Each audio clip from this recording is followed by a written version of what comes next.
Welcome, Sagittarius. Thank you for joining me for your monthly forecast for April for the Sun or the Ascendant. If you've yet to subscribe to this channel, I'd be grateful if you did now. This month begins in spectacular fashion for you because Mars, the planet of drive and also determination, moves into your sector of relationships. Now, Mars is going to be here for 6 weeks through to halfway through May. This is particularly significant because if you are single, it's going to give you a lot more gusto and desire to interact with other people if you would like to meet someone. Now, if your interest is more to do with your work and you do have to work closely with others, Mars moving into this area can help you to define your boundaries, be a bit more assertive, but also gives you the opportunity to work collaboratively as well. Now, Mars is, of course, about I, and it is about instant gratification. So seeing things from your viewpoint about relationships is going to come first, it's true. But with the Sun in your sister fire sign of Aries, augmented by a brilliant new moon on the 5th, this too is going to light you up, illuminate what you're trying to achieve in your situation. But it is true that Mercury and Venus, the planets of thought and talk and also relating, do retain their location in the rather sensitive sign of Pisces. And Mercury is not particularly happy in Pisces. It's in detriment, just like it is in your sign, incidentally. But certainly in the sign of Pisces, it can see your thinking be a little bit woolly at times, or make you rather more tender. You have a reputation of being a larger-than-life character, but since Neptune moved in 2012 into the sign of Pisces, joining up with Chiron, the wounded healer, there probably has been a need to think a little bit more about your emotional situation, perhaps more than at times you were wanting to countenance. But I think there may be times in the first half of this month when you do need to take a little bit of a rain check about home, family and emotional matters, particularly in week 2 when Jupiter, your ruler, goes into a right angle with Mercury. It's possible that something that's very personal to you may seem very different to someone you're closely connected to, and a degree of patience may be needed to unravel that. But of course, this is the month when Jupiter, your ruler, in your sign, for the first time in 12 years, is going to slam on the brakes on the 10th. This retrograde will last until the 11th of August. So there may be some plans that are very important to you that you've been working on since Jupiter entered your sign late last year that may go through a period of treading water. Jupiter retrograde is a little bit like a giant Mercury retrograde. It is, of course, the largest looking planet. And in your sign, I just think in terms of your physicality, you may need to factor in that not everything may go exactly to plan. And the more you do, the more you can lower your expectations and get less frustrated by the inevitable delays that life does throw up. I mean, last month, for example, may have thrown up quite a few frustrations because there was so much energy in the sign of Pisces, and also there was the retrograde in Mercury. Now, incidentally, the Mercury retrograde entirely unravels when it comes out of shadow on the 16th of this month, and then it moves into Aries, a brilliant location for Mercury for you. And even if you have had this compunction to be a bit more outgoing, a bit more on the front foot with the help of the Sun, the new moon and Mars, I feel that Mercury moving into Aries is going to give you a much lighter outlook on life. It's going to trigger your wonderful sense of humour to really flourish. Now, Venus is going to play catch-up on the 21st, and Venus moving into Aries is one of its most beautiful locations. This can be a time when you can think more about your relationships. But there is a full moon which occurs on the 19th, and this occurs actually in your sector of friendship, but opposite your sector of romance. So how does that play out?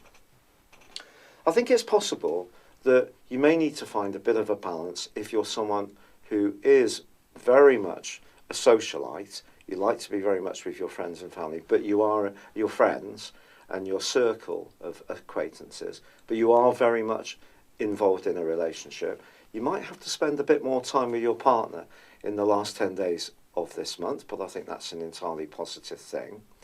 But if you're someone who is very much welded to a partnership and you're not getting out so much to socialise, well, the implication here is to take the opportunity to be a bit more playful, have a bit more free time, follow your own interests, because it could actually reinvigorate the tie you have with your central partner.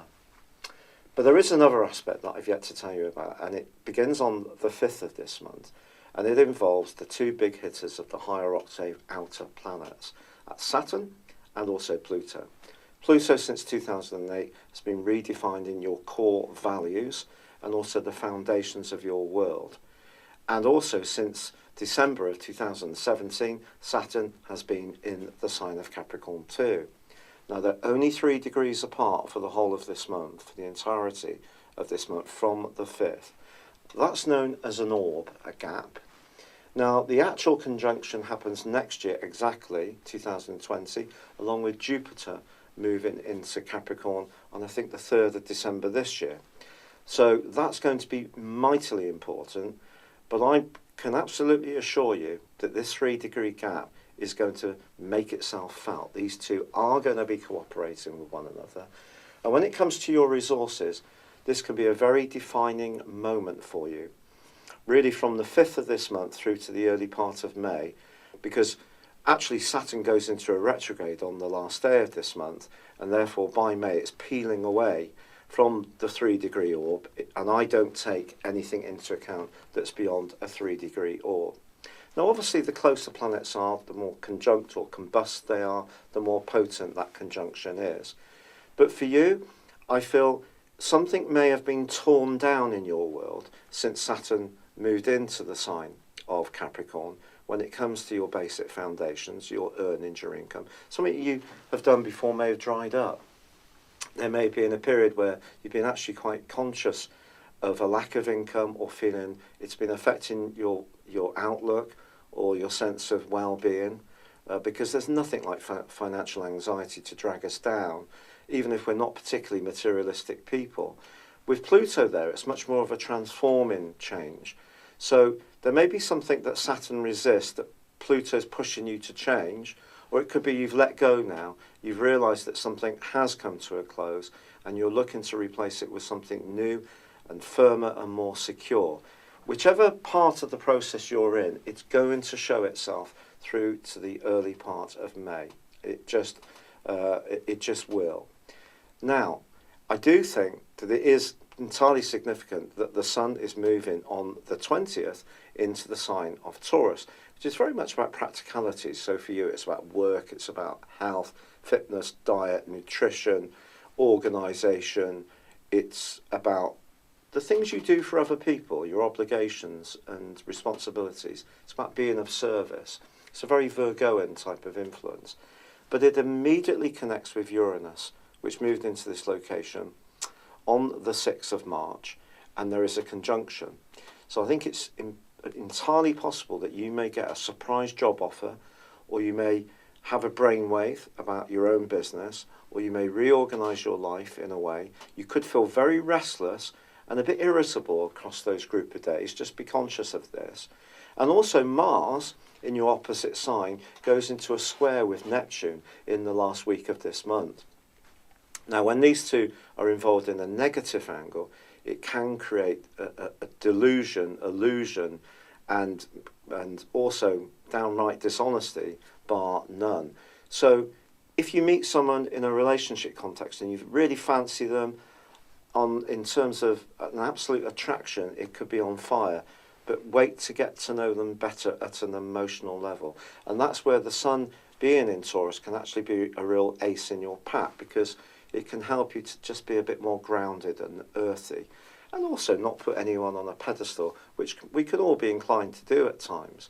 But as I say, Mercury and Venus are giving you an enormous amount of buoyancy and charisma in the second part of this month, and along with Mars, That's something to take. And of course, the new moon from the 5th is going to be shining right into the early parts of May. Take this opportunity to shine, to up your vibration, to attract good things to you. But there is one thing I have yet to tell you about, and it is concerning the North Node, which is in the sign of Cancer and has been since the 7th of November last year. That's in opposition with Saturn all through this month. The North Node is a kind of mild Jupiterian influence. It's basically beneficial. It's our direction of travel in terms of our karma. And for you, since the 7th of November last year, you may have got much closer to one person, or you may have become much more dedicated to a particular cause. It could be a business idea. It could be something that is helping you to transform yourself. It may in some way be a challenge to you, but it can be positive. But with Saturn there, sitting on the South Node, so it's on the nodal axis, I think that's where you're coming from. So any sense of wound you have about your self-worth needs to be addressed in terms to make progress business-wise, in terms of your earnings, in terms of the longer-term future, but certainly in terms of intimacy and getting closer to someone special. And that will be something that we'll need working on this month. And it will affect all of us, me included. It's not an arms race. We're all part of the same journey, which can be so challenging but so rewarding. Now, the other thing that I haven't told you about in great detail, I don't think, is Chiron, of course, Chiron. Chiron moved last month on the 18th of March back into the sign of Aries.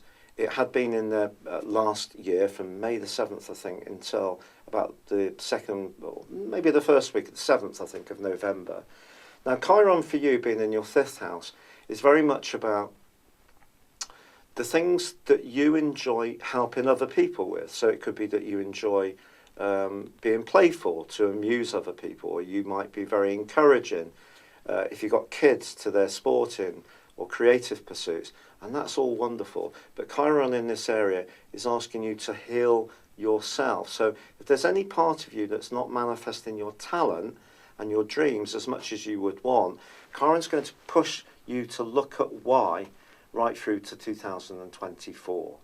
But for now, it's been a real pleasure being with you, Sagittarius. If you'd like to know far more than just your zodiac sign, based on your time, date and place of birth, why not let me do your personal horoscope? Even if you've had one done before, if you have the character analysis and 12-month forecast combination, I give you a 30% discount. But the key is, my forecasts use a form of forecasting called directions. This is where we advance your natal birth chart from the moment you were born at 1 degree a year for every year of your life.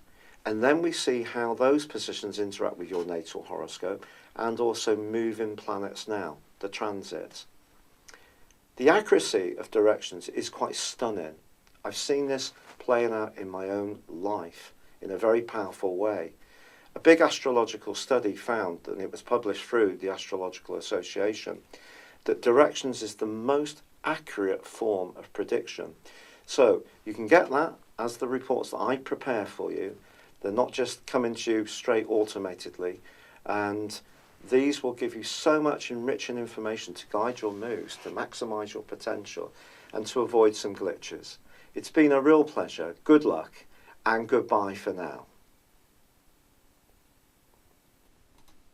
Hello, thank you so much for watching my video. I'd love you to join me at my Horoscope Ace app. You can find this at www.horoscope-ace.com. You can use it through Android, iOS, Apple or Facebook. Check out your ascendant or your moon sign, or download your free birth chart. There's all your favourite videos, plus there are daily, weekly, monthly and yearly horoscopes for general, love, Chinese and Indian astrology. If your passion is tarot, there's my brilliant 3-card money or love tarot readings too. And it's all there at www.horoscope-ace.com. Thank you.